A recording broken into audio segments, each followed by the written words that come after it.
guess it was parkour, and his name was Wesley Two Scoops. And Two Scoops, yeah, I remember he Two could jump across two cars. Yeah. He could jump across. Yeah. That's why they called him Two Scoops. Yeah. Because he could do two cars in one vault. Wesley Two Scoops. It's always this is going back. It's a good name. This isn't is like 35 years Wesley ago. Two Scoops. Yeah. I wonder What's your gladiator name be?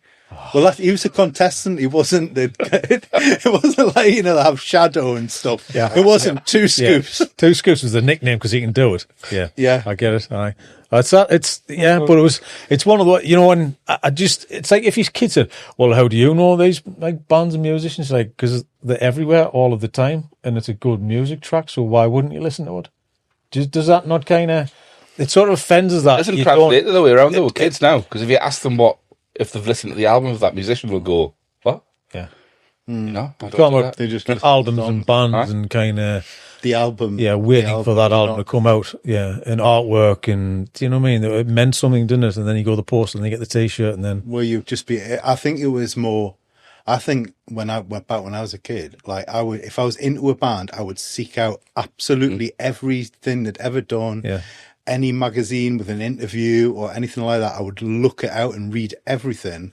And kind of now it's like sort of you can find out literally anything you want with just like going online. Yeah. And I think like that has sort of stopped that level of obsession about like a band or an artist. It's like the era of the fan came when Yeah. Because you did, didn't you? Yeah, because you can just stream whatever. We used to go and like troll around record shops trying to find like an American import album. Oh, completely. Or if your favourite band was releasing an album, the date would be announced like 3 months beforehand. It's queuing outside outside. HM. Yeah. you'd build up to it. You'd be asking, "Do you know this band? Do you know where I can get that I from?" think How like do I copy that? having stuff on demand has sort of it's that obsessive behaviour sort of been sort of culled because of it. But I think younger people are coming back to that. It's sort of more, they're getting tired of saying it. It's like the analog era is coming back. It's like all the fashion now is 80s as well, right? All the baggy stuff. But the resurgence of film in photography and stuff like that. Remember the days when I sold all of my cameras for like, I don't know, about 15 years ago. Now they're worth twice as much as they were when I sold them. But the film costs a lot. The film's about 10 times. Yeah, but the film's 10 times more. But where the hell do you get it processed? That's the issue, isn't it? So but what happens is you get it's become more artisan, hasn't it? It's become like I don't know, similar. It's like food, records are back. It's like it's these sort of specialist makers and producers. So like there's little labs and stuff there's one in North Shields, Tanner's Bank. They do like processing and scanning. What I find weird about it is that it's all analog to then be distributed digitally. It's mental, isn't it? You've got to scan it in to get it out there to the people. But I mean, process. How much has that changed your world in terms of what you do? Zero. No, at all. Well, it changed it in the fact that Dan and I like learned on film. Yeah, like my first job was on film. The thing with that is I had this. I've got this young lad assisting me at the minute. He actually works around the corner at Ember and as a waiter. All right. Okay. He's a lovely lad, and he's been coming and assisting me. He's super keen, 16. But he's learning on digital. So his nickname. 16. I've got that. Yeah, fuck that. I was like, that's a t-shirt already. Hold on a minute. Going on Gladiators. I'd love to see what a Northeast Gladiators would look like. It would be in a car park. Very low rent. Low rent. Some cones. You've got to jump out of the bins first, and then you got to scale next door's fence. Pit. Next door's fence. Yeah. Watch the dog. Like gravel knee scrapes and that. and then trampoline it into the next door's garden. Sorry, because like dodging the dog shit on a field or something. That's round 2. So what was I saying before? Right. Okay. Yeah. So he's learning on digital. Yeah. And I was saying to him the other day, I said, you get to see your mistakes as you're making them, like in real time. Like there's nothing quite like, and you'll appreciate this, the heartbreak of going out and shooting rolls of film on one of your college projects, get back, because then you then spend an hour in the dark room processing them all. And when you hang them up to dry and you see that the negatives are totally blank or so overexposed and thin that you can't print from them. Nothing you can do about it. It's gone at that point. And then you have to think, well, what did I do? What was the mistake? Go out and do it again, but like cut out the error. But that's what made your craft so unique, though, in that era, because it was so make or break. Yeah, that you're standing in a dark room. Yeah, and you've got everything hanging on a moment that you think you've captured. But you learn more about that, because I remember, we went to college together. So you're sitting in a class and someone's talking about, when you haven't got a clue about how a camera works, it's aperture, it's exposure. So you're talking about aperture and shutter speed. Yeah, I could not, for the life of me, figure that out when someone was telling us about it. You had to go get the camera and figure it out yourself to understand. It's like a sliding scale. I've got to meet in the middle. Yeah. Do you know what I mean? I'm like, I understand that now, but you're not explaining it like that. Yeah. You're bamboozling me with numbers, and I don't know because I haven't used much of a camera yet. Do you know what I mean? Well, I know exactly what you mean. I've just started yesterday. Learning photography. Reading about aperture. Hey, every day's a school day, mate.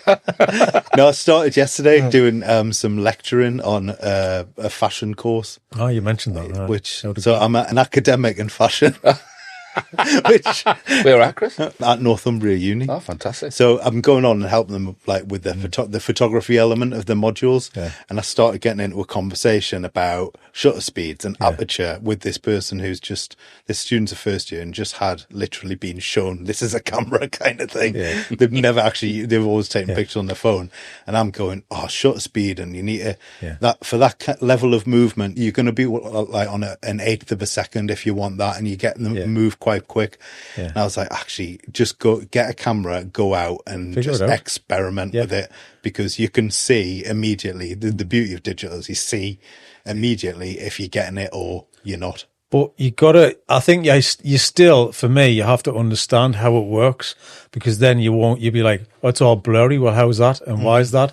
I think you still need to understand how it works. You can't just take the picture and hope for the best, because if you get into it, all it is when you become a professional, it's about problem solving. Yeah. And these are the things you need to know inside out. And it's all about management of people on the job. You should know everything else. Yeah. It is about 80% of it is management. The rest you should be able to do in your sleep, with the eyes shut. The technical side of it, you shouldn't be really thinking about. You've got to know your craft inside and out. But is there not like a laziness now, though? Like you say, you meet a student, and because things have developed so much now, that all your chips aren't on the moment of you getting it right. So in their heads, they're thinking, well, I could cock it up, but I could find a solution with using technology or software, or there's like a laziness that's creeping into people's craft, thinking, well, I can fix it. Well, I think lazy people have always existed. Like shooting digitally rather than shooting film doesn't change that. Because people would go, we'll fix that in the dark room, or fix it or shit, I've underexposed that by we'll push it and we'll push the film to stop. How many times I used to go, I think I've underexposed that. So you push the film a little bit when you develop it in the chemicals to sort of correct your thing. So that kind of stuff's always happened. I think there is a sort of a perception that everything can be fixed in Photoshop.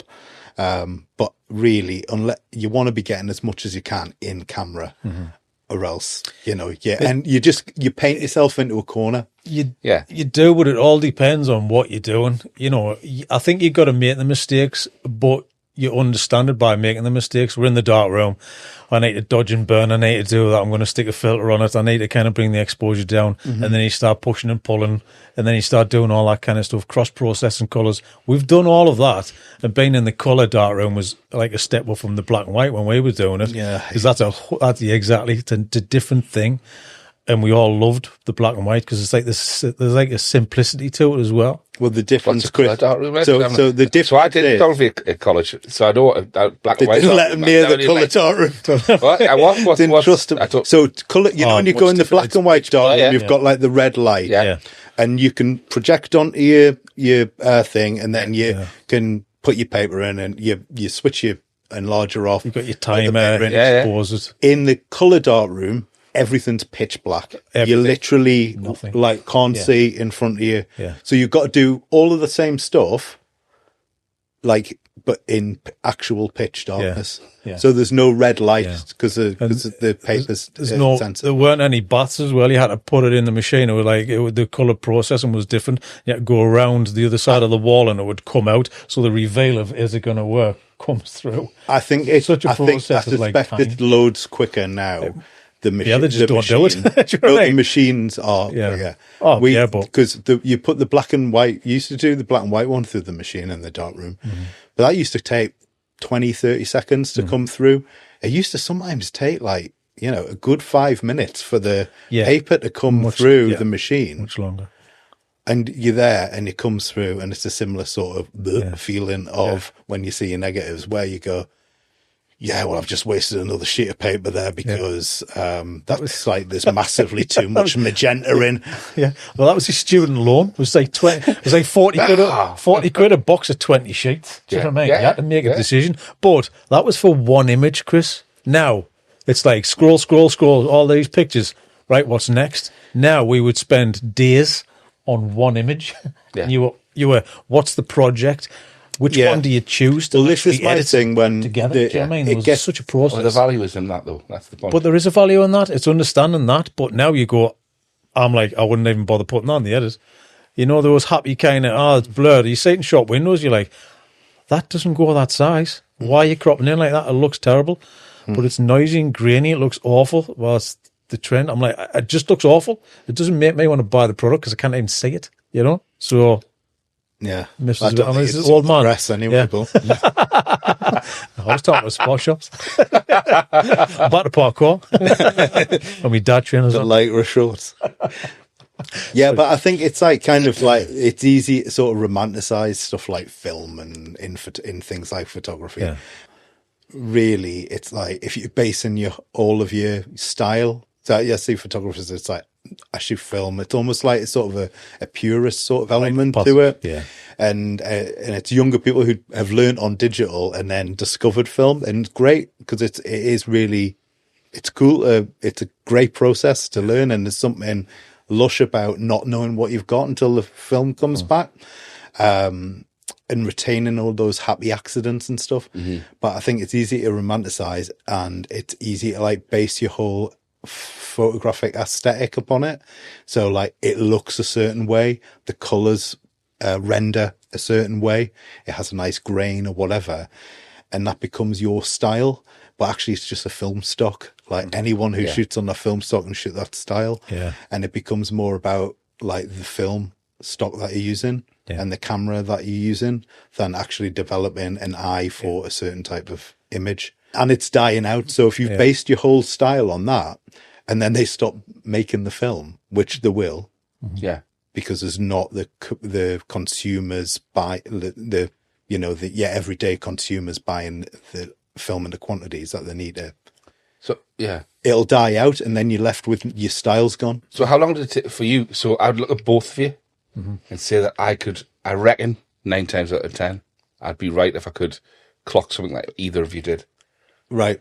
It depends on which era as well. You know what I mean? We've talked about this, haven't we? Chris, I think. We've talked about competitors and things that are happening now and how things are changing, and there's people trying to do similar things to similar people, but you can just see that mark of quality slightly different. Yeah, I think the integrity of something. So what do you do differently that makes your stuff stand out and that makes it Chris Owens work? What makes it better than Dan's? I was going to say that in the bonus. I've got a different idea on this as well because so I'll let Chris answer this because And I've got a little deep dive on this as well. Right. It's Okay. interesting. So I think Or you're just going to listen. what it is. It's like it's the way I see the world, isn't it? Yeah. So that's the way I see, and that's what my photography is really. It's all people based, but it's how I am with people and how I interact with people and documenting that within the pictures, but also the colors in which I use and the colors I match up, or the expressions I look for or and bring out of people, and the way I frame things are like very symmetrical and things like that, like very graphic. Yeah. And because that's the way I see the world, but that's my eye and that's unique to me. And in the same way, Dan has an eye that's unique to him. And this is my point about we've both sort of honed a style based upon the way in which we sort of see the world over a technique or a film stock or whatever it may be, or a preset. I Do you think not it have a should be pressure to... Sorry, I need to just bottom this out. Go on, then. Do you not feel a pressure then to maintain that? Like, so let's say you start to see the world differently and you evolve, you will. Mm-hmm. Any creative person or any person does.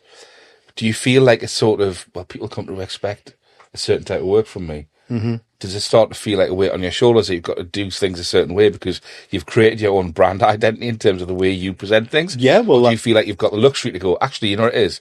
If I start to see things differently, that'll reflect itself in my work. This could be answered two different ways as well. Depends on how much all of your work and world is, designated to commercial photography. Yeah. And who pays the bills. Yeah. And there's you, and then there's what pays the bills. That could separate exactly what that is, and that can shape into that as well, because you just end up being what somebody pays you to do. Well, I've done commercial work that you wouldn't recognize as my pictures because it's like, That's what the client asked for. That's what they've asked for on the day.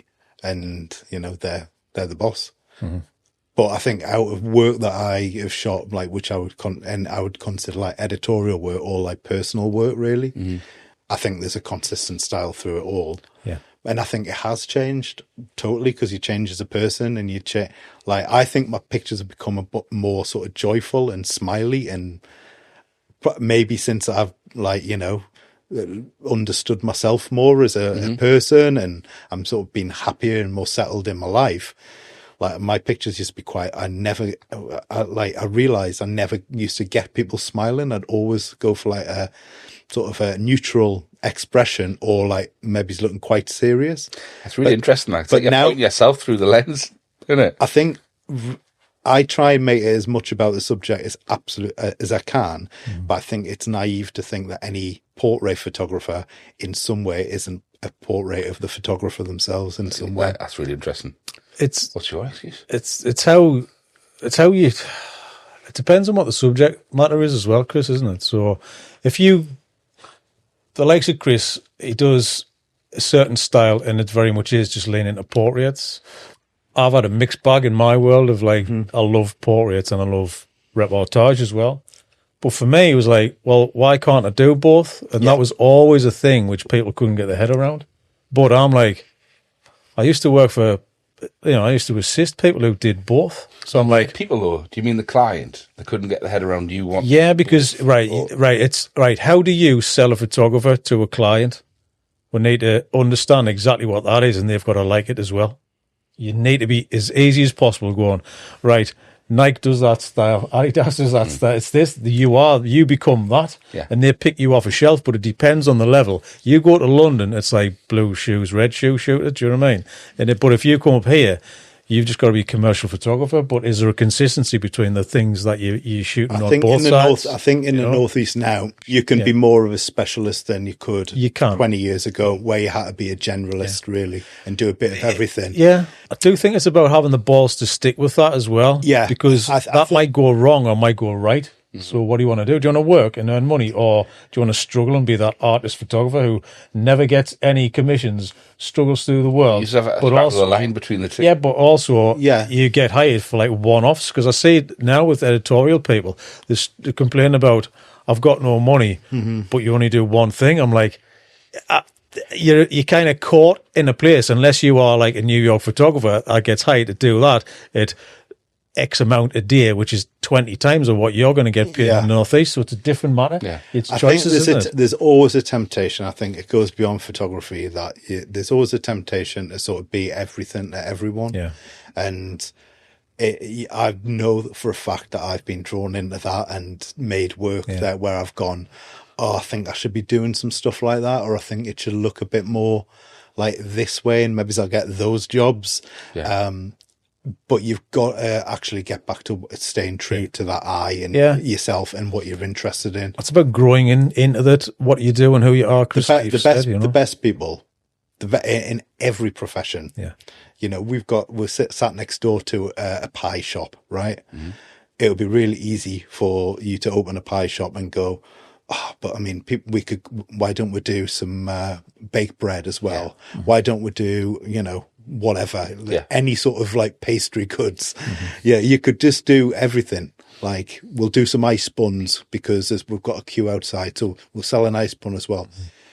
What makes it really good is that they're specialists, and people go there because they want that. Yeah. They don't want, they go to Sainsbury's for the other stuff, But the thing is Australia, we thought about, well, Pink Lane Bakery, they do lots of different things, but that's a bakery. It's what you put on the heading is what you are as well. Yeah. So, but I think as the world moves forward, you move into different elements of what you do, like motion. Everyone's a director in motion.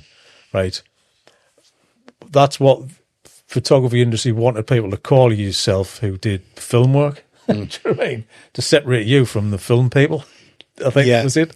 And then, but they could tout you as a director who would get a guy who was a DOP who would kind of operate a camera, and then you would tell that camera guy what to do. You're like, well, why can't you just do it yourself? Because it's the same thing. You operating a camera, why can't you operate the other camera as well? But people can do it and people can't do it. Even in the industry, you got Steven Soderbergh sits on a camera, operates it himself, right? Also directs the thing. But you've got people who don't go anywhere near it, haven't got a clue about the camera. That's the same with every world. I have assisted photographers who didn't have a Scooby about it, right? Yeah. We did everything. But their brand is on them because they've been sold into. It just goes back to like anything. It's process, isn't it? It's like how you.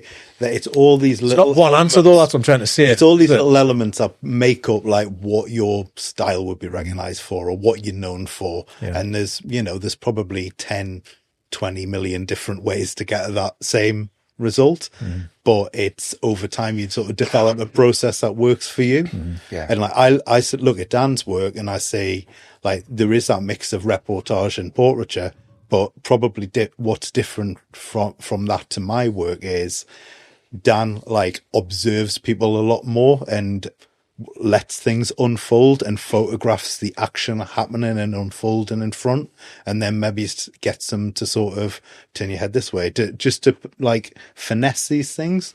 Yeah. Whereas I'm a bit more like of a control freak, I imagine, and I'm like, turn this way, wall. Turn this light this way, get in that shaft of light. Like I'm probably loads more prescriptive, and the downside of that is that it probably doesn't look as spontaneous at times, and it looks more kind of rigid, my photography, than Dan's. But that in turn plays a part in that process, plays a part in what the aesthetic. Like also different ways of telling a person's story, and they have completely different. Yeah, exactly. Yeah, no, completely. Purposes. Yeah. It's just kind of, for me, as well as what you feel comfortable with. But I've been through loads of iterations because I get bored quick, and obviously you can tell who I am is like sort of that changes. That changes on a whim, but it changes kind of, you're trying to polish the rock and find it. But for me, it's about interest of subject. That's what I'm interested in. It's interesting subject. And I'm like, well, I think this should look like that. And that should look like that. And when I assisted, there was lots of commercial photographers who would get hired to do a car shoot, to do a people shoot, but it was how their eye would see it. So I've come through that. And then you come into a point where that's hard to sell. You've got to do blue things and yellow things, and do you know what I mean? It turned into that, didn't it? I would say absolutely. Look, this is a trap that some photographers end up in, where they've done something and they've maybe they haven't followed the eye or they haven't followed the heart on it, but they're successful with it and they get known really well for doing this specific style, this specific look. And it tends to be really prevalent in like fashion industry and in the advertising industry. And you fly high for a while because you do this very specific thing that's in trend, and then you drop off a cliff because it's no longer in trend, and you haven't got the ability to switch it up and try something different. Or worse, in my opinion, is it just is evergreen, and people could come to you for that one thing, and you're unable to move your creative practice forward in a meaningful way because you're constantly being asked for like this particular thing. Yeah, because for me, everybody wants to grow. I mean, I work for guys. You remember Seamus Ryan? Seamus Ryan was known as a portrait photographer. He was a still life photographer, but he had an agent, so he was like, I don't want to do still life anymore. I want to try and do like people photography, so it was portraits. And then he became hugely successful doing portrait photography, but it was very much in the same style. He would light the person like he would have liked the products. Yeah, right, because it was very static and kind of heroic, but he did everything, but it became like, that's his style. But he shifted easy, but he could shift quick because of the backing that he had from people trying to sell his work. So therefore, they could sell it up, going, Seamus is doing this now. I and imagine I think he also kept the process, and he didn't throw everything out. No, he kept the process, the techniques that he had been successful using, but just applied it to a different subject matter. He did, yeah. And it's pretty innovative, really, when you think about it. Massive. Yeah. For going it's ballsy to take that approach. Yeah, it is huge, but that to me is that was a successful person doing that, you know. Yeah. And I think it was Nick Giorgio. He kind of did anything, but he did like the Wayne Rooney campaign when he painted himself black and red, the flag. Sorry, the red and white flag. Yeah. But then he'd do a car shoot, and then I'd ask him to do this. But it was just how he brought. But he didn't really have a style. He just brought something to it, an element of like, we're going to get something unique. And for me, that's the excitement part about advertising. Shouldn't you want something unique? Whereas I see now, I can't tell the difference between a Pepsi ad and an Ariel ad.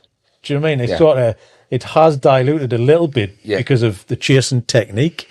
It's that close wide thing. Do you know what I mean? Then there's neon, and then there's kind of. I think it's more style than technique, but like I know what you mean. It's a look. It's like homogenized, isn't it? Everyone does it for a bit, and then it's out of fashion. Yeah, but that's like fashion. It's like anything in it. Yeah, you're right. It's like anything. It's all the cycles and everything. That hasn't changed. It's just become more emphasized. It doesn't. Well, we'll still get a good ad now and again, and the reason it stands out is it breaks all of the status. It does something different than everything else. It does, but I think, hence like a John Lewis advert, or like the Lloyd's TSB with the horses, phenomenal stuff. But when you've hit the peak of everything and you've been the most popular, where do you go from there? I know they're still buying into the drama, and then the client goes, we want to try something new, and then what happens if that doesn't work? I know stories. I've heard stories this week of things that didn't work out, even with huge agencies.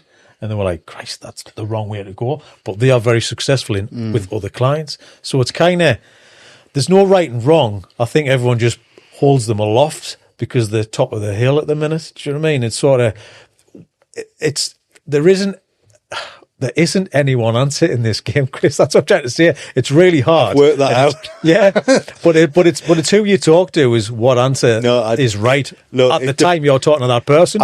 Honestly, I think it's hard, sometimes it depends which way the wind's blowing. It is. I'm like doing both of you. No, but it really is hard. Have you got a favourite ad? Commercial ad? I love those. I mean, those for me when I was doing, I did. I'm going to ask you. I can't help it now. I'm trying to desperately think. When I did commercially, when I was doing. Dan's going one hit shot. No, I was doing Diablo, right, about the blind stone horse, and I thought, great. And I actually met up with the guys who did all the Lloyd's TSB. And I was showing art directors in London. This is pre-COVID when people actually saw you with your book, right, from out of town. So it was like, come in. It's a lovely bitterness. It's a lovely light. Yeah, but I can't. It shifts the landscape. But you know what I mean. This is what it is. But that's my reality of what I've been through. So you get across the table in those meetings as well. But I'm talking about those ads, and you go, right, that's great, but you go on, and then you've got to slide your stuff over, which is great. And I love the Lloyd's adverts on the horse stuff. I just like the way it is, and they've got like a kid and then nose to nose with the horse, and plus the wide dramatic shots as well. So you've almost got that portrait, but it's a reportage style in the moment portrait. It's great. There's a connection. There's a moment in that shot. I love it. I buy into that, right? Even though you're just flogging a bank, but you've got the dramatic, the beach and the clouds and the moody and the horse and the waves. And I'm like, well, that's great as well. You can actually go and shoot both of that. That's a kind of good gig, that, isn't it? I love that kind of thing. And it's exciting. But to get that job, right, unless you have one of the top 3 reps in London talking to these guys on the phone every day, right, and you've got that gravitas within that industry, you've got no chance. Hence the bitterness that comes out, do you know what I mean? Because you know you can do it. We can all do it, Chris. We can all do it. It's just the opportunity. It's getting the opportunity to do that. And that is a different thing when it comes to actually trying to get the jobs. And how many times you keep going trying to get the jobs? More advertising stuff than I have really not done that much. How many times are you going to try and chase that thing without getting it? You could spend a lifetime trying to chase something that's not going to happen. Why? Because you just don't have the backing, mate. I'm sorry. That's the reality of it. Whether or not it's, the way you talk, the way you look, how people interact with you, your cadence, whatever it is, there's always something that you have to, everything has to align at the same time, doesn't it? Yeah. Everything has to align. I want to know his favourite advert. But just say Guinness. Just say Guinness. It wasn't even Guinness. Guinness is on my list. But it was on my list, isn't it? I like the Guinness ones. Yeah, the Guinness ones and all that. Yeah, the old man swimming in the that. 90s one. Oh, they were fantastic. Brilliant. Yeah, but there you go. But there's a remember them. But there's a nostalgia to that. The remembrance of taking a risk on that one-off, which no one had done before. I don't think there's a lot of that now. There's not a lot of taking the risks because the client doesn't want to take it. The Cadbury's caramels were good as well with that attractive bunny. Remember them ones? No. Made you feel funny, that funny. Do you remember? Yeah, we're going here. Cadbury's caramel. I thought you were going to go, yeah. Chips and stuff, you know what I mean? I'll show you in the interval. You're live sworn already, what? How he's ahead of his skis, this Do you kid. remember that? What's that? No, I can't. No. Chris has got a special folder on his phone. It's like the You got the post on the wall. The sexy galaxy Lottie. bunny. Yeah. Fact check. Is he not thinking about who framed Roger Rabbit? Is he not talking about that? No, that's little bit like that. No, it's another cartoon he's perfing over. Yeah. I just imagine your bedroom wall as a kid. You know, you got them too, yeah. And a crumpled up paramount. I'm in my bedroom wall now. Yeah. Man cave, is it? Are you sure? Yeah.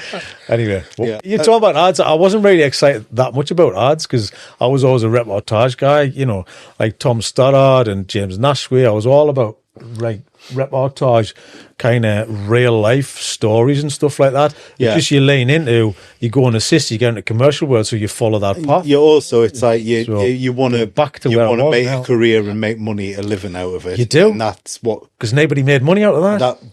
editorial just doesn't pay. No. I don't know how anyone really live on just Not shooting anymore. editorial.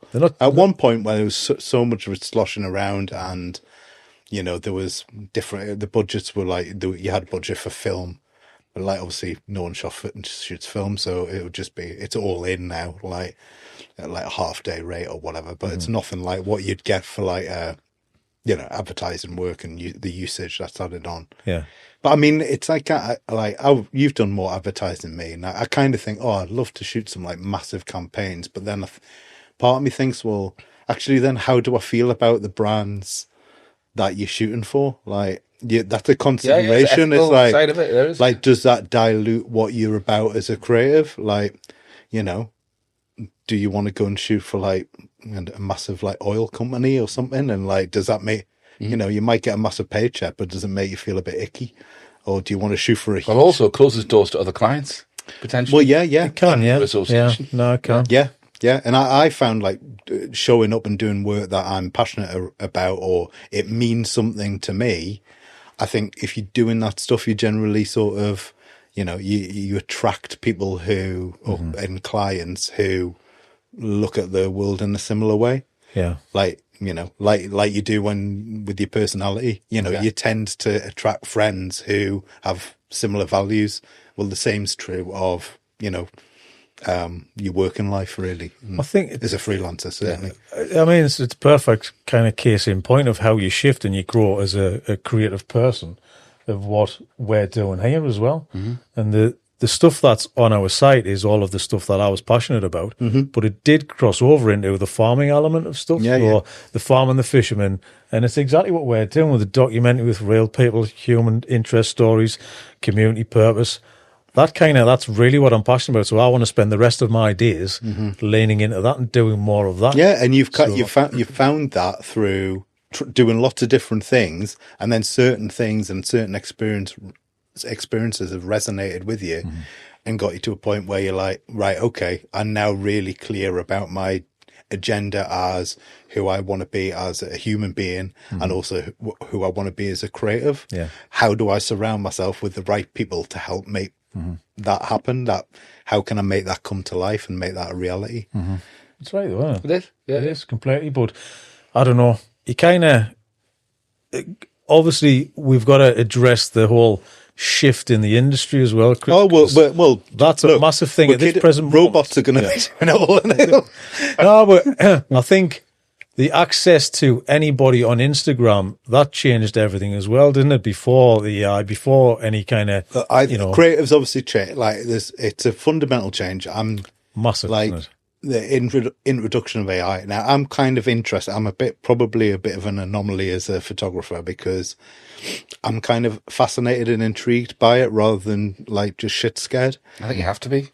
Because I'm looking at it like a tool. Yeah. So when it's only going to get better. It's an unstoppable force. You cannot stand in the way. Like, it is coming. So you best learn what it's all about and what its capabilities are, and more importantly, how you can harness it and you leverage it to add to your creative practice. So I mucked around with it, and I've played around and done some stuff with it, and I've just basically come to the conclusion that although it's sort of we're kind of wowed and impressed by it, it's actually pretty shallow and hollow, because it lacks all of the stuff we've just discussed, which is that experience, heart, and meaning. But I was saying earlier, because that's, you can always tell an imposter, which is kind of AI is an imposter, isn't it? People are really visually literate and really sort of can read images nowadays. More and younger generations better than anyone, because they've grown up with an absolute bombardment of millions of images in their eyes, in their palm, from their scrolling every single day. So people understand it more. And what I think it will move more towards is more of a want for authenticity and honesty in image making, because when AI is so good that you can't trust anything anymore, the things that will cut through are the things where there's clear like honesty and integrity and mistakes in, where it's not perfect, it's not super polished. I think that's where it'll gravitate for. And I think we're approaching a really interesting point where taste has become a huge driver. So yes, it can do something impressive, but is it good? And actually, if you're a creative or you're a commissioner, good taste actually has a lot of value nowadays. Like just being able to spot what's slop and what's good. We've seen quite a few changes though, because we came into this game on the digital cameras. Well, it's the same thing. Photographers were scared about digital. Well, I remember at college, and it basically, look, there was a digital. I mean, we basically went to college. We've just talked about all the stuff we learned in the darkroom. Basically, we walked out of the college doors, and all of that was absolutely useless to go into a commercial world. And when we went in the commercial world, all the photographers were looking for assistance. Like, do you know digital? Do you know how to do digital? Because it was like the thing of photography, it's always been a bit smoke and mirrors, and photographers love that because you're not really revealing all of your techniques. So it's like this mystique and magic that photographers created wealth based upon, because they're the only ones who can do the magical thing with a black box and they're like, like, so all of a sudden that was whipped away, but there's this new thing that they didn't know how to do, which was to sort of shoot digital. We also didn't know, and we're brand new into the industry. So we had to like sort of find our feet and learn it. But I remember photographers being like steadfast in, I will always shoot film. I will never shoot digital. It's disgusting. The quality's no good. It was a bit crap at times, the quality, but it was only like AI. It's unstoppable force. It's coming for you. It's only going to get better and better and better and better until it surpasses the capabilities of even the largest format film camera, which is now beyond. But those photographers who didn't adapt and accept and learn, even in their later careers or mid-career, they just died out because they weren't prepared to evolve with how the industry was changing. Or they just became fine art photographers who maintained the preserve of, you know, they kept the film alive and had to turn towards more artistic practice. Yeah. But maybe that's where they were always destined to go. Yeah, it's kind of forced into a... So you've just took my fear out of that completely, because when you think about it, all it is, it's all, I mean, this is a cop-out. It's just entirely circular, isn't it? Really, when you think about it. Yeah. So for as long as you can keep up pace and not be fearful of AI, the cards are still in your hand, because ultimately what people will still always want is authenticity. Yeah. AI will strive for perfection. That's what it does. That's what it looks to do. Whereas sometimes in creative work, it's in the nuances and in the imperfection of something that makes it human. It is. And AI can't do that. It's where the errors are. Yeah, well, exactly. It's the way, this is why things like podcasts are interesting. It's the way people stumble over a word when they're impassionate about making a point. It's when you can hear that intonation in a voice. Like, that's when you know, oh, that person cares, and you make a genuine human connection with them off the back of something like that. Yeah. When that is polished out, so all you see is like reflective, beautiful, shiny surface, like, it's impossible to make that connection. And AI can only, it can't creatively think and can't be creative because it can't independently think of a new idea. So if AI is the future, there's no new ideas. It's like the chat we had with Barry Hyde when we talked about Radiohead and the Bends, and how a lot of that song was created out of imperfection. And actually AI would try and iron that out. Well, the thing is, and it's similar to sort of go back to the digital photography, film photography thing. What's kind of nice and authentic about film photography is like the errors remain. Like, because you don't realize at the time. Now, I dread to think about how many brilliant photographs have been taken on digital sensors, where it's actually the mistake within it has kind of made it beautiful in some way. Yeah. But because it's flawed, it's been immediately rejected and deleted and gone forever. Whereas at least it's indelible and there permanently in negative form. And someone can come back to it years later or down the line and go, actually, there's a beautiful quality to that, or sort of something like that. I want to talk about, like, moving on from that to Instagram and social media, because we were still knocking on doors showing that 20 to 30 page portfolio of images, which you spent a lot of time putting together yourself and then trying to go and get some work. That's kind of how we sold our product of what we were, to try and get some commercial work. And then social media kicks in, doesn't it? And then it just becomes a different place and a different way of trying to sell your stuff. But it's understanding how that works. How did you kind of find it when it first kicked off then, Chris? I mean, again, sort of curious about how that moved things forward and changed things, but also sort of, you know, with one mind on, yes, it's brilliant and it's accessible and you can get your work out there and everyone can look at it immediately. The more that becomes the norm, the more appealing it becomes to walk into a room with a printed, tangible thing and show that to a human being. And those are where the jobs come from. It's that interaction. And yeah, I get jobs from people going, "Oh, I've seen your work. Can you go and do this? I think it would fit." Most 99.9% of my work is because I have a human connection with somebody who I've met down the line, or I've gone in and seen, or something like that. But when we was doing that, with the introduction, obviously you had to have a website, and websites were like 2,000 quid at the time. So starting out, $6,000 camera, $2,000 website. Well, it's all of this thing. It's what I like. It's digital photography, the internet, digital media is made.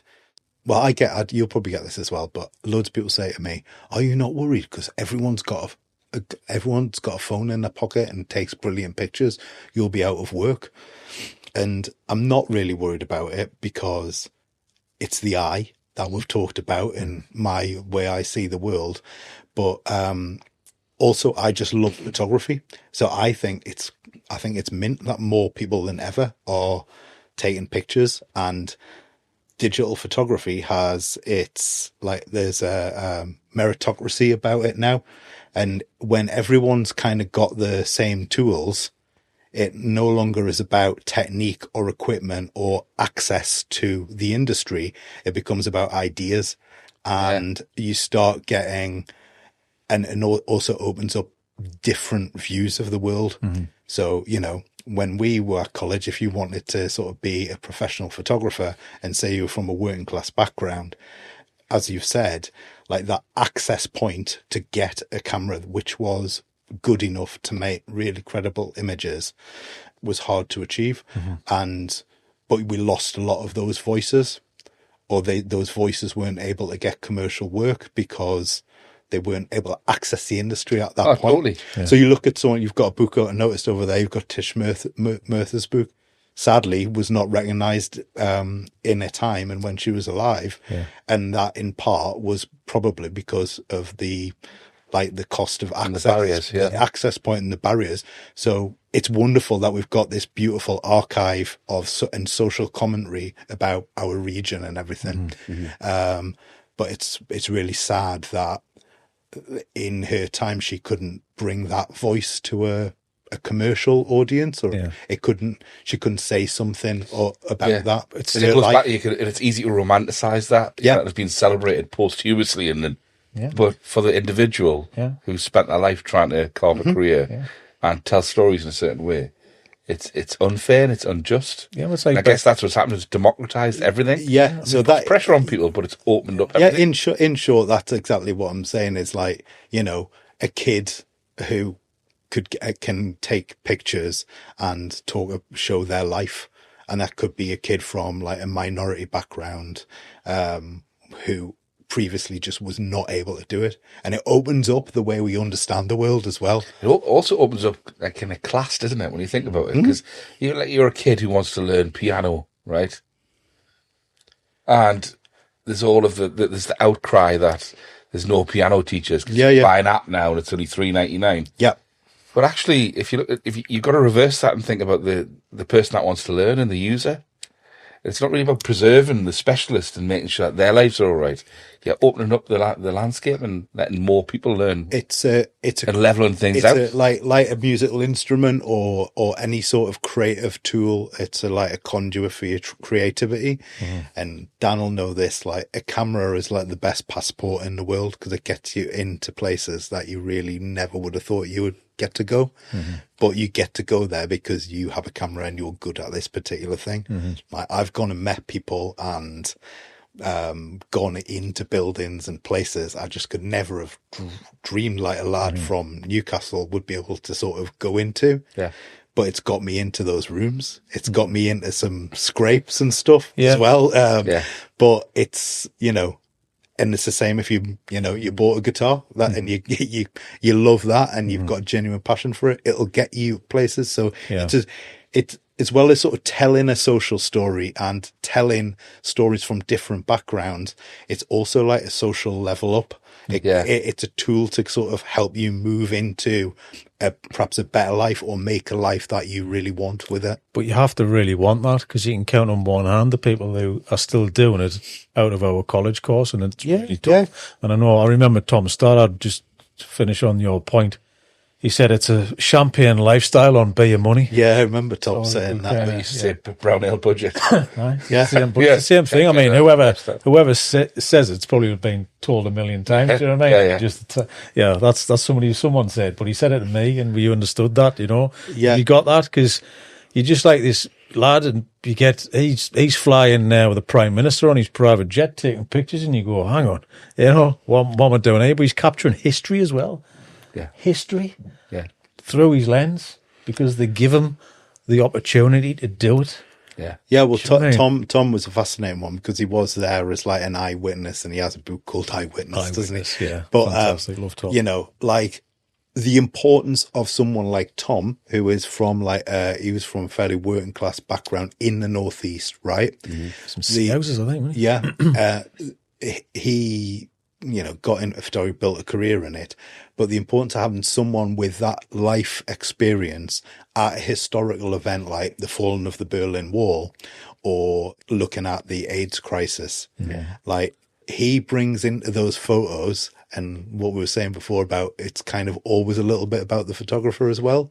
He brings all of that life experience, all of those unconscious bias, everything, and those come out in the photo and the way he looks at the world. And that might be in a more sympathetic way to a certain political leaning or whatever, but it plays a part. And it'd be an awful world if the only people who were able to access those rooms and have those cameras and have the opportunity to take those pictures and be the witness to that were from like white blokes from the upper classes, because they would look at it in a very different way. Yeah. It's a really interesting point. It's great. I mean, one of my favourite image that always sticks in my head of Tom's, it's just capturing, photography is capturing the whole story in one frame. And I think that's the trick, and that's the expertise, especially when you're in a moment and you could frame it that way or that way. As a shot in, it's like a hut, like a mud hut in Africa. Which one you mean? There's an old woman dying in the corner there, and there's a woman giving birth in the corner there. He's got life and death in one frame at the most basic level of humanity. Tom was absurdly talented, but it's seeing it, an unbelievable eye. But it's all of that. It comes out in one image because it's that life experience, and it's also like the way he's immersed himself in the subject matter and understood it properly. Yeah. Because a lot of these stories really weren't Tom's stories to tell. It wasn't him. It wasn't his community. He was an observer within it. Yeah. But he had the decency to have a firm understanding of what the situation was there, and go in, and because he did the research, was able to sort of present a impartial view, as impartial as you can be, without bringing in all your unconscious biases and everything. Like, that's what really makes particularly reportage documentary photography very, very special. And AI can never, ever, ever replicate that. Yeah, it's exactly what we have been doing on the certain projects we've been involved in. You know, it's like Hands on the Wheel with Drew and capturing the realism, the moment, And we saw them last week and we talked to them. And for me, just to witness, his morning starts with two people getting him on a sling and getting him out of bed to put him in a chair. It takes him 2 hours, the whole process of going in the shower and stuff like that. No one ever had seen that or even thought about that. Yeah. You just think he's in a wheelchair. Oh, hang on, no. He can't get out of bed himself in a morning. Yeah. It's kind of... And by the way, once you understand the battle just to go out and live your life, it informs you so much about like how that makes that person the person that they are. Yeah. Because you suddenly understand and can have some sort of comprehension of, right, this is a struggle to then just go and live your life and and show up in the best way you can.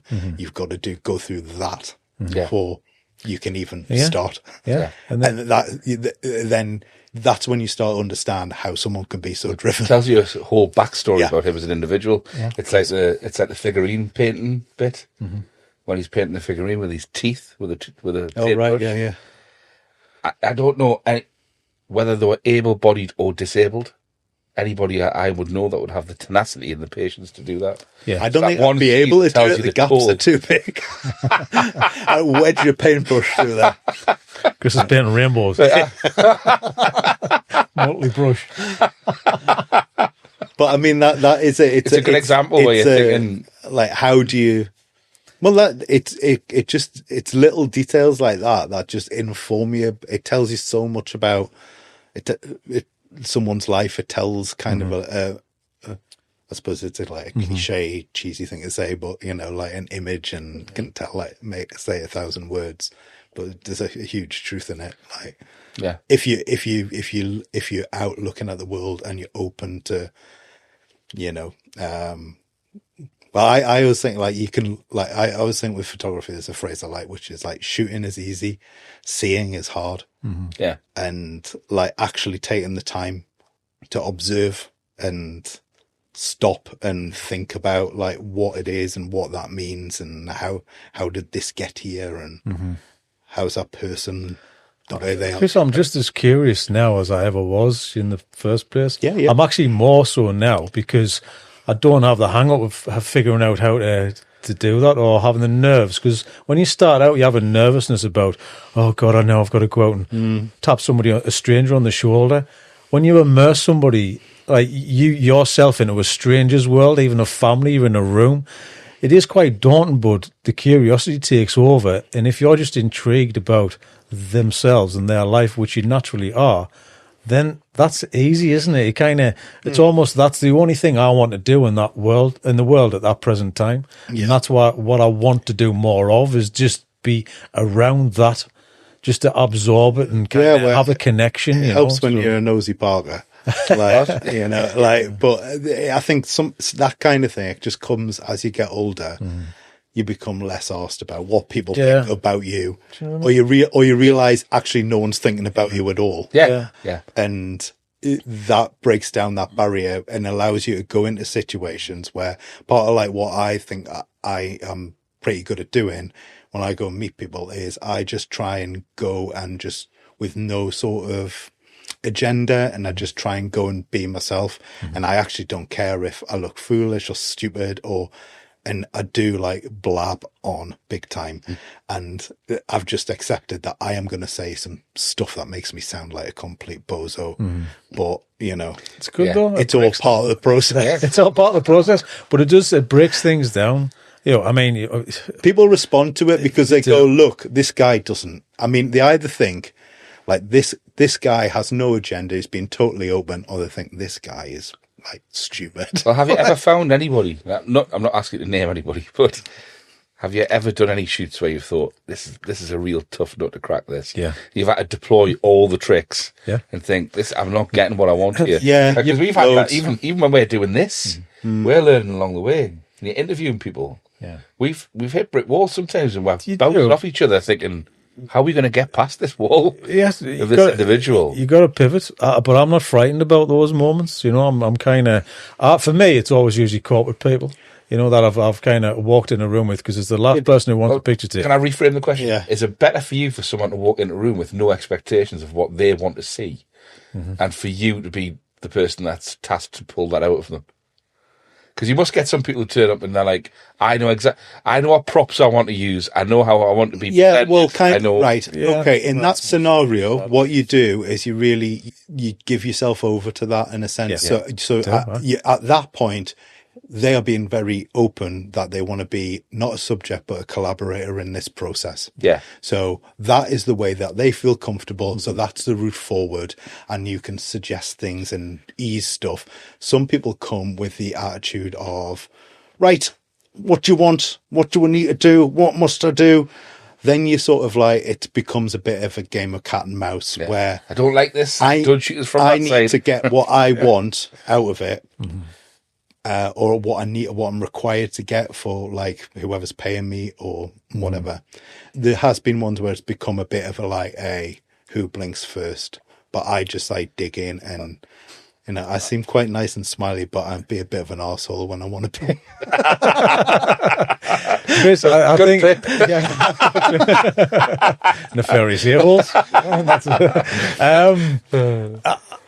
You have to be a chameleon in this game, but I think we should almost have a doctorate in psychology and understanding people, because it becomes it's that. You immediately when you get what it is. I know. I'm kind of being like Riley? facetious about like being a Dr. Prince. yeah. Well, I am an academic in fashion. So. Exactly. I got your own socks on. Well, look, hey, no accident. Chris is on brand. There's no accident here, guys. I noted that, mate. I saw Chris Orange. Yeah. Game recognises game, Chris. Yeah, what was I going to say? I was going to make a profound point about photography. Ruined. And you called him Chris Orange. Chris Orange. No, it's when you have someone who's. I often with corporates go into a room where, especially with like chief executives, where it's someone who, you know, if they've like built this company, I'm going in as this sort of knobhead in his orange jumper, coming in and starting the bottom round and tell them what to do, and no one's probably done that for 30 years sometimes. Yeah. Mm-hmm. And I think sometimes it just throws them off guard, but most of the time it's just about trying to find some sort of common ground. Yeah. Finding something that you can connect with or relate to. Football's a good one. Yeah. Asking about their kids or asking about their family is quite good. Like, you know, most people want to talk about themselves, especially guys like that. And once they're on the important topic of their own ego, you can sort of just run with that. Mm-hmm. Yeah, I've had moments where they've turned up with like a ridiculous item, like a lance or something like that. Right? No, you didn't get that. It doesn't get that far. It's just, look, people can be difficult just for being difficult's sake. It's a power play in the room, and I think Chris is right. You have to give that over to them, but you know that you are doing this in that room because that's what you need to do to get this thing moving, because you're getting paid. Mm-hmm. You wear a much different hat when it's a personal shoot than when it's a professional shoot. I do. And I'm much more nervous and cautious when I go into personal because you really want this to happen. Well, you're not being paid for this to happen. And it tends to be a topic that you deeply care about. That exactly. You can't pick so you can't mess it up.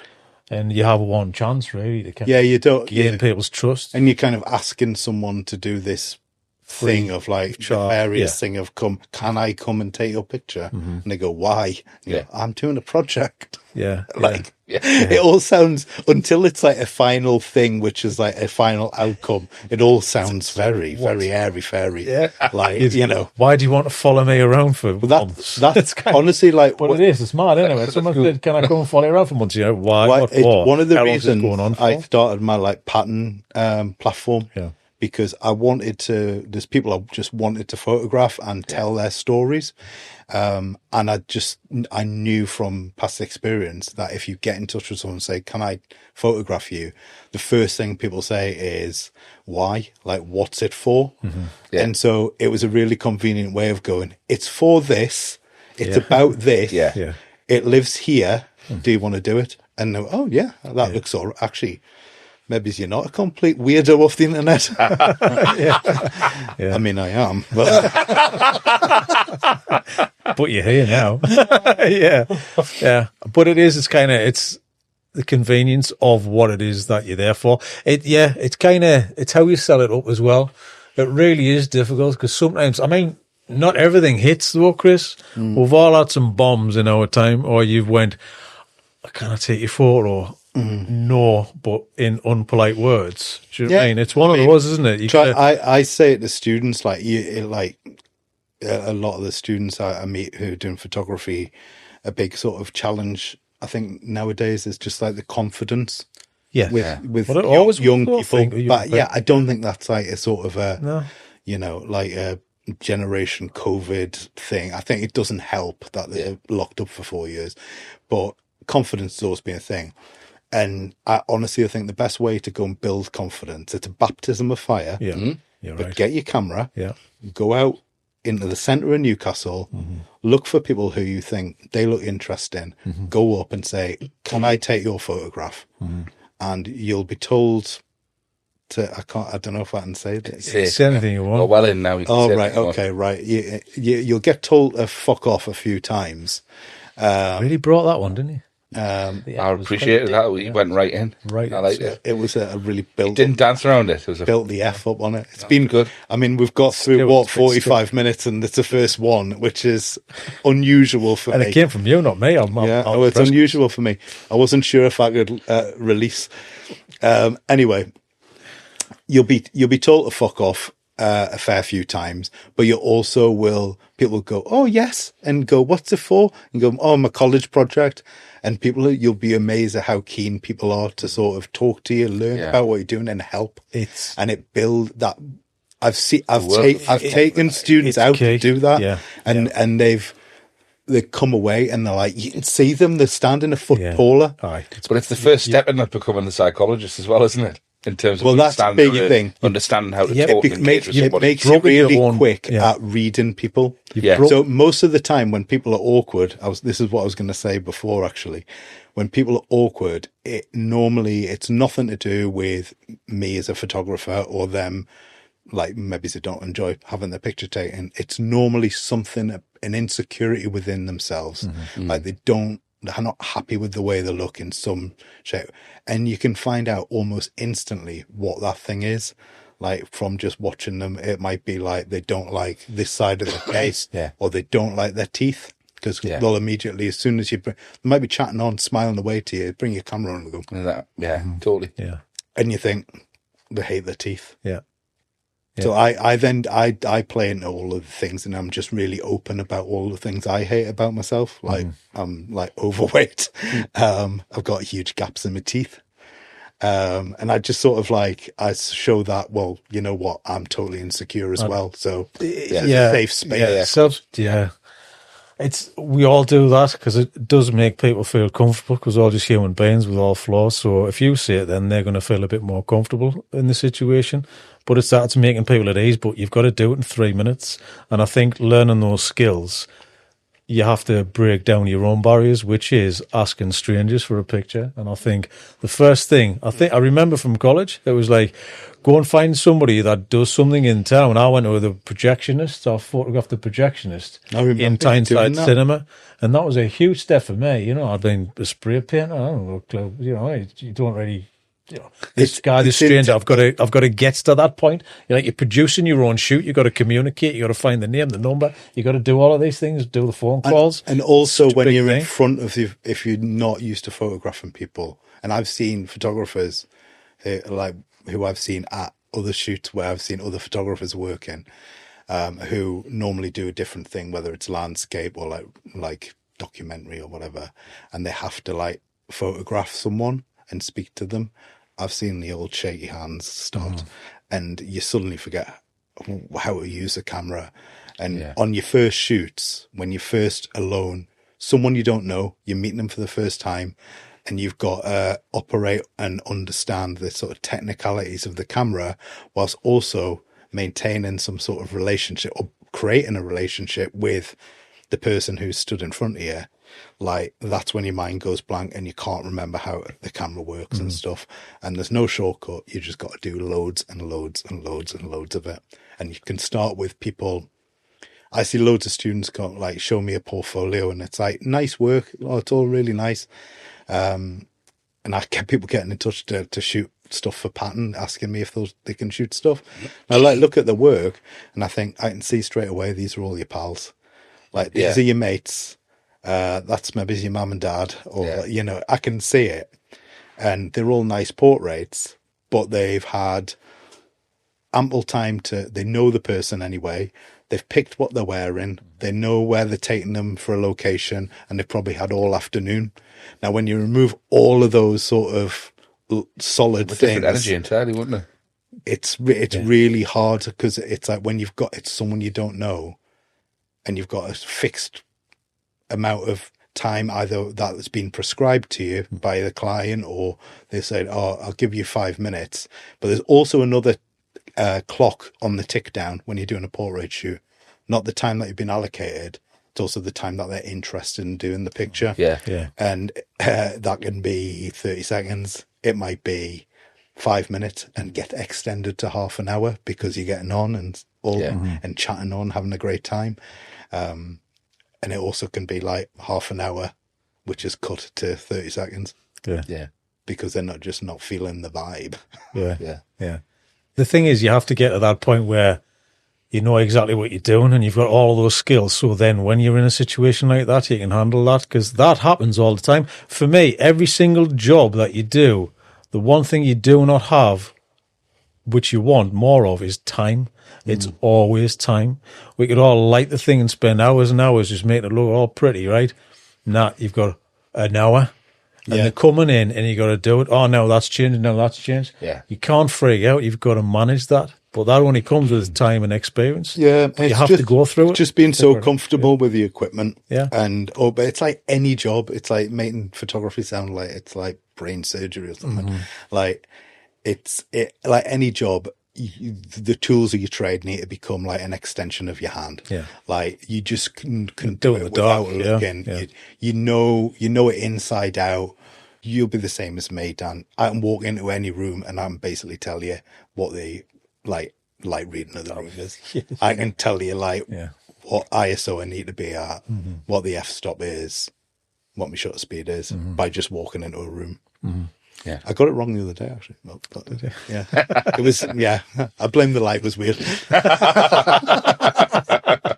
Yeah, no, it's kind of But you can basically, it's just like knowing how to light something as well. You walk in a room, go right, you just know, and you just start painting the picture in your mind before anything's ever said. Yeah. That's easy for me to do. Construct a thing. Yeah, but I've watched musicians. And I've got who have like listened to a piece of music and gone, all right, picked up a guitar and just knocked it out and gone.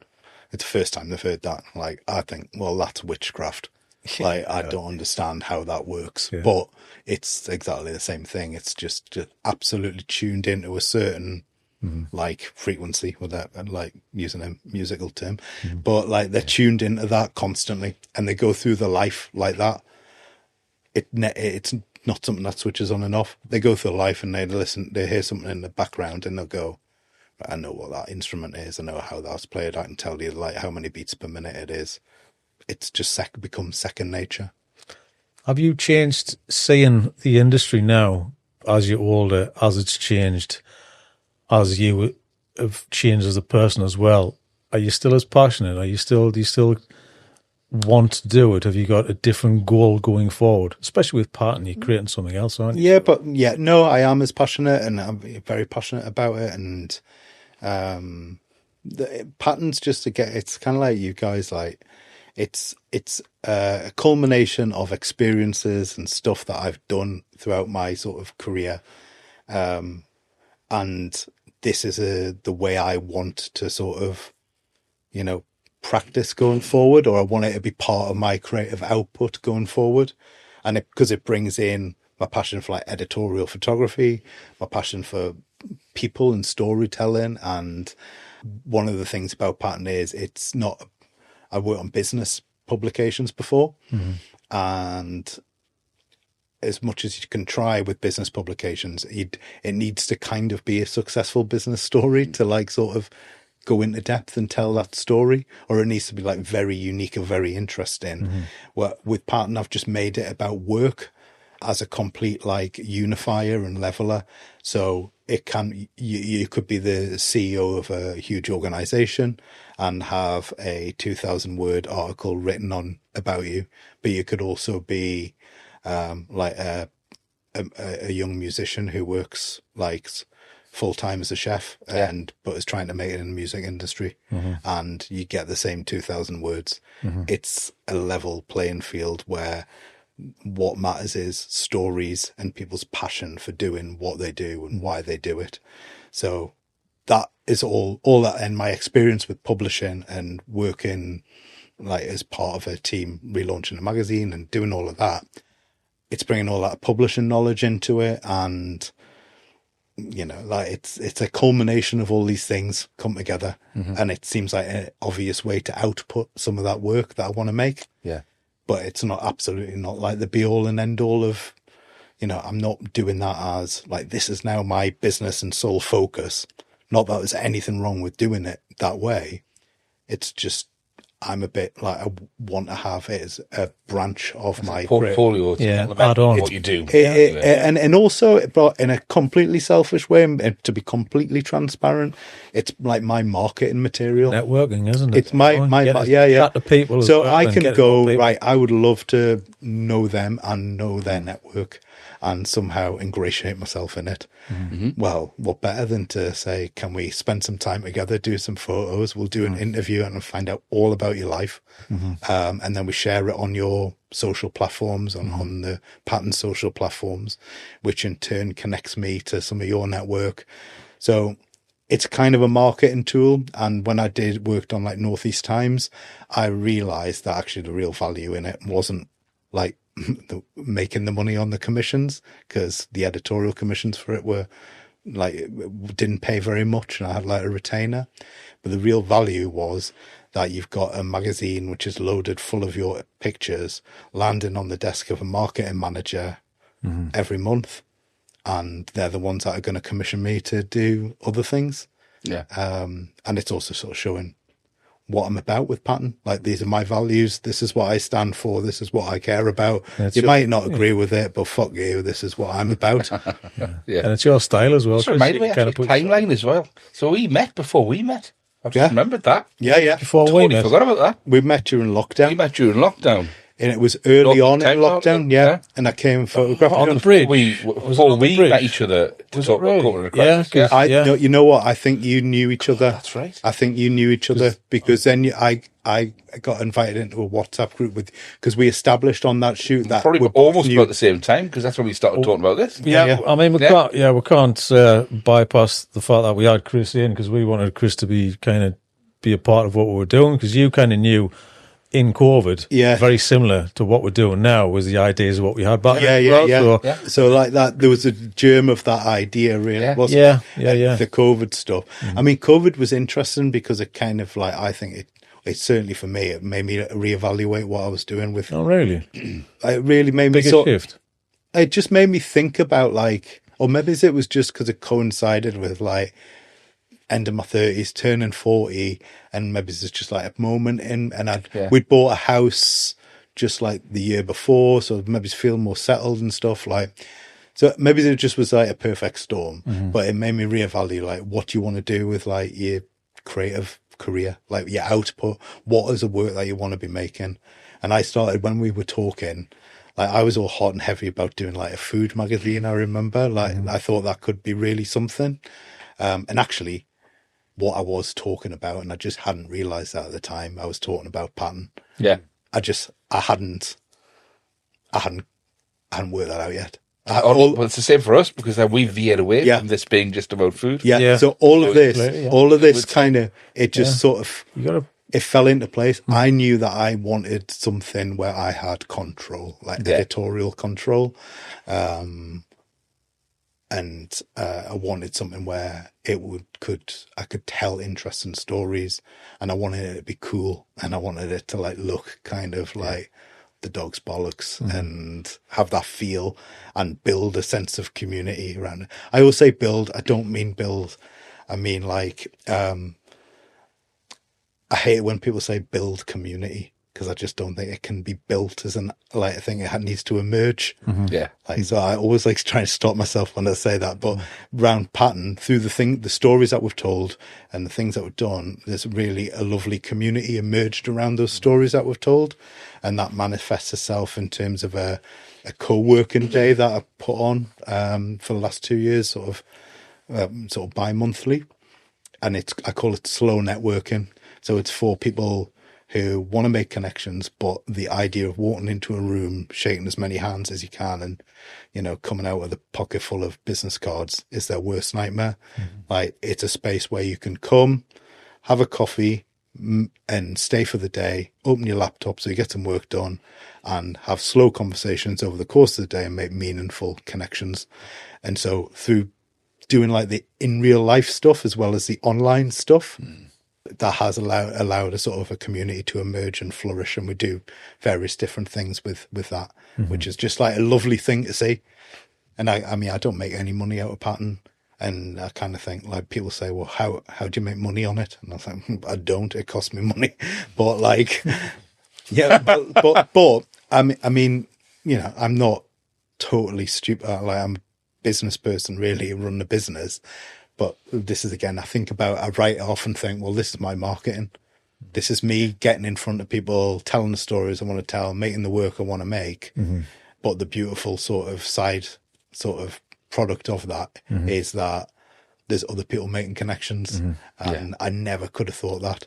So when we were initially had those conversations, I think pattern was what I was thinking about. I didn't realize it, and I didn't have the confidence to do it by myself.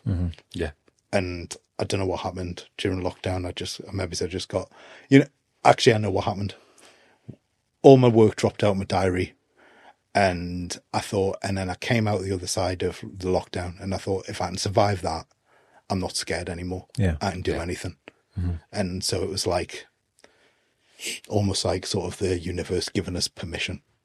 Like, don't be scared about failing, because you are resilient and you can come through stuff. But I don't think anybody should be scared about failing, because you got to start it, you know, and the exciting thing is the journey as well. Also, you know, you're still doing your thing, so pattern is almost like it's a long-term project which doesn't have a, you know, it doesn't have an end goal.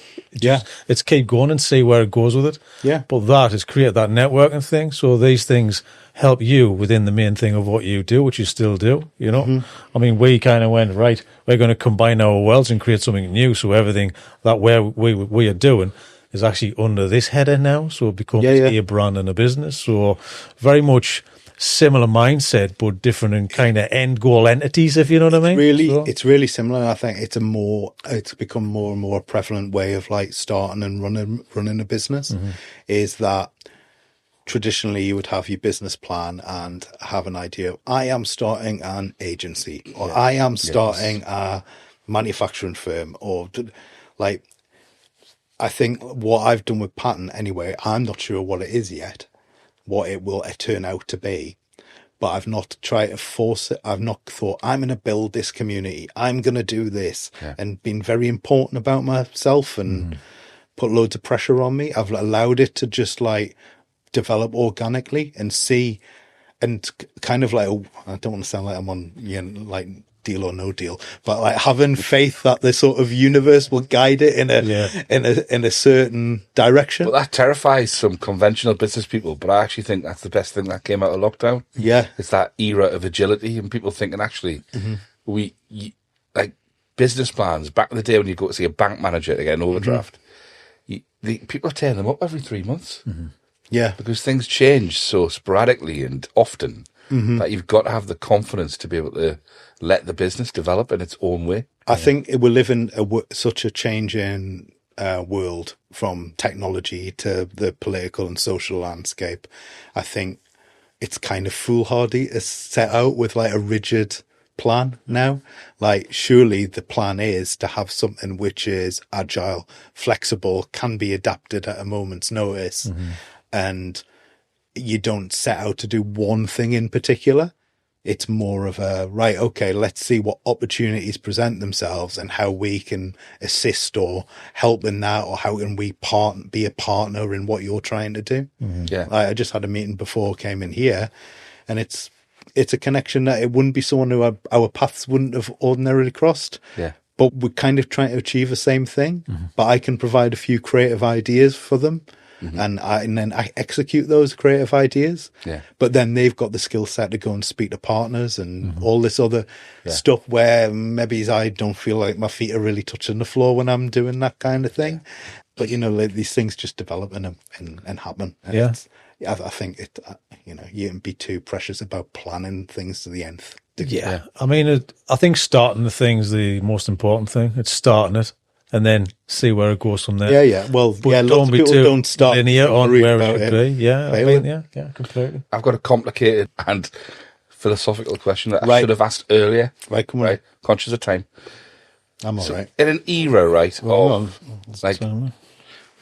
dysmorphia and Right. filters and Uh-huh. body image issues and all of that, how do you approach the concept of someone being photogenic? Both of you?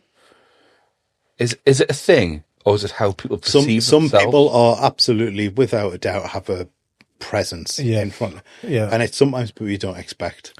Some people are just, I suppose you could call them photogenic. Yeah. But it's more just like the way they hold themselves. It can be people who you'd walk past the street and you wouldn't think, you're not like, your head's not spinning off your shoulders like a cartoon wolf. Yeah. Like, But when the caramel, yeah, when when the foxy rabbit walks by, like, it's not people like that sometimes. It's people who just like, it's a way they hold themselves, a confidence and a presence in front of the camera. Like some people, and it normally is a way how comfortable you feel in front of camera. Some people who you think like, they'll photograph well, they look pretty like impressive and conventionally beautiful or whatever label you want to put on it. Or just their self-confidence doesn't allow them to sort of shine through on camera. Yeah. And that's a photographer's job to remedy that, by the way, in some way. But also they just don't photograph as well as you thought they were going to. Like, who knew kind of thing? Like, just a bit of a, I don't know, trick of the light. Have you seen the Seinfeld episode where he goes out on a date, he meets this woman? Is it the hands? No, Man hands. no, it's not that one. But he meets this woman. She's like beautiful in the light in the party where, and they meet her in the restaurant, and it's like she looks completely different. And he's gone, it's the light, it's bad light. Yeah. But it is. I mean, for me, I don't know. I think model. It's definitely there's a symmetry thing. You get chosen and you look perfect because if you stick a mirror like down the side of your face, it is exactly the same. Symmetry, there is a thing to symmetry, but that's for models. For you, we're talking there, it's about a cadence and it's about a person's confidence. But some people you go, the photographer. Sometimes you don't know until you get them on the camera. I've seen models walk in the dog, go, really? And then you make them up, you put them in there and they put them in front of the camera, you go, my word, that's a different human that walked through this door. But that's because they get hired to do that and they know they can dress down before they walk. It's also like being very sort of switched onto this stuff models, and it's a different kettle of fish to photographing real people. It is, yeah. Right. But going forward is like a commentary on like the industry and how I believe it will have, and it already has, but this will be more so, is that there'll be more of a shift towards like be very good looking people, but they're maybe it's not what we'd regard as conventionally good looking, like in the Barbie sort of sense of the word, because that could, going back to that authenticity and honesty, like it'd be someone with like, there's something unusual, a quirk to the face, or like, one eye sits higher than the other. Yeah. Something that basically AI wouldn't output.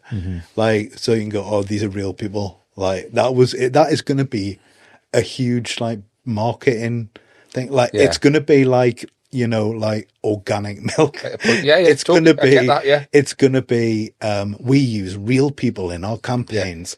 100%. It'll be like, we use real body in it. Like it's already happened with like fashion industry where there's brands that have, like sort of plus size models, and then they expect like a huge round of applause for using a woman with a normal body in their campaign. Totally. And it's the same with blokes. It's probably still a bit more like you got to be ripped to shreds, but like, it depends what you're selling. That's all it is, isn't it? It's completely. Well, it does. It does. It's different than the eye. I know what you're saying, but it's like normal people, and there is, I've used agencies before. In London, there's one called Ordinary People, and they hire you just because you look an ordinary person. You know, it's like they want normal looking people to be tattoos in adverts because that's what everyone looks like, and they sell better to people. They're now. It's probably a bit of a thing of the past, but now you go on like model agency websites. They've got like male, female. Now the progressive ones have like non-binary kind of like options. But they used to always have a section characters. Yeah. Imagine if you've signed for a model agency. I've been scoured, and you go on that. I've been uploaded the website. You go on, can't find myself in the male new face. Oh fuck! I'm in characters. I'm a specialist. I sit in character section. But it is. But you will be a character. I'd be a character. Oh, he's a character.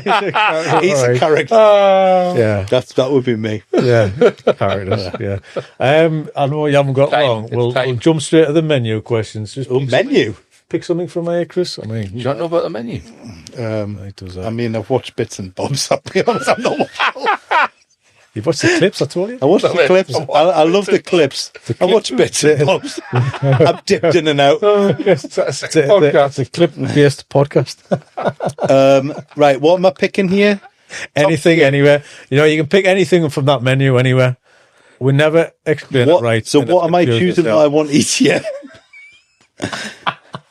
What's top three? Top three. Oh, these top three. These are questions you can ask me. You're not getting a You're going to choose. No one's serving you. Right, okay. So top three. What do you think for Chris? Because if you say top three, we would ask that. I said I was asking just an example. Top three was. Sorry, okay. I thought it was trying to understand this. I didn't know. No, because it could be anything.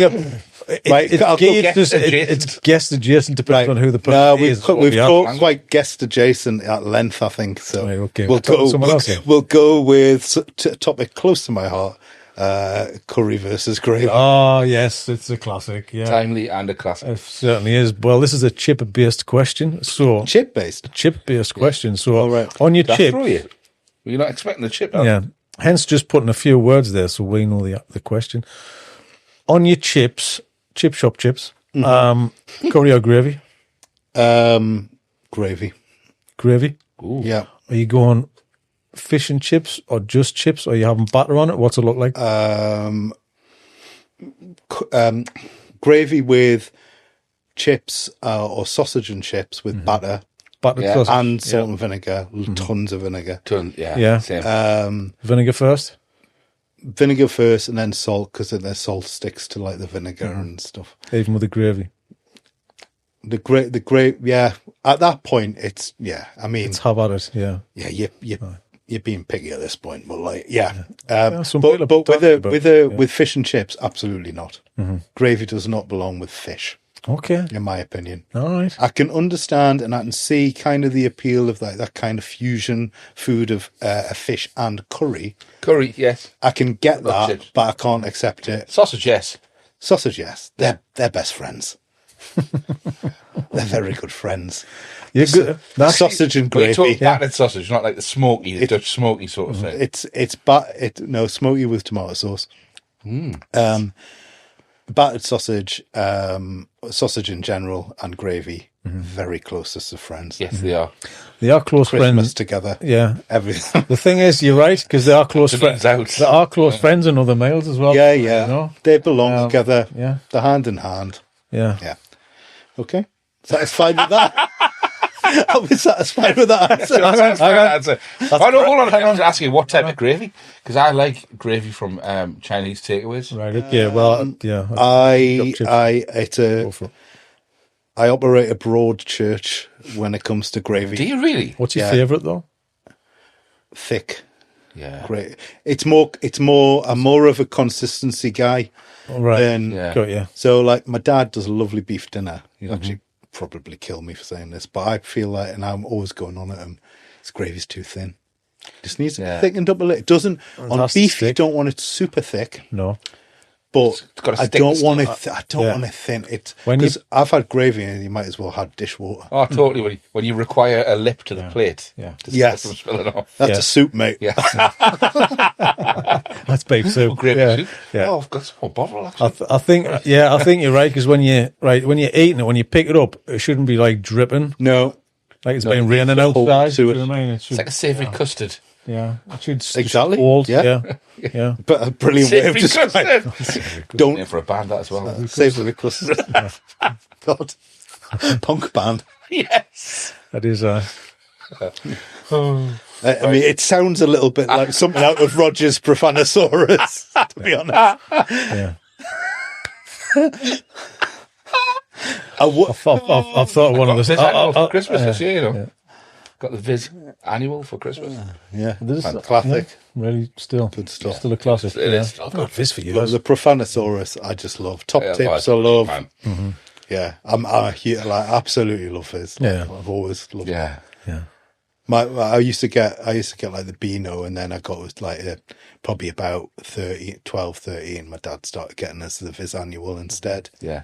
Our Mikey, my brother, just went straight into the Viz. He was like, Yeah, straight- 8-year-old straight to Viz. Yeah. But it's like going from Simpsons to kind of Family Guy, and it's Right, yeah, It yeah. sort of got that Yeah, root, yeah, sort of yeah. bit. But you had to be a certain age. But it was exciting when that kind of came out because there was nothing else you could get. A dirty cartoon.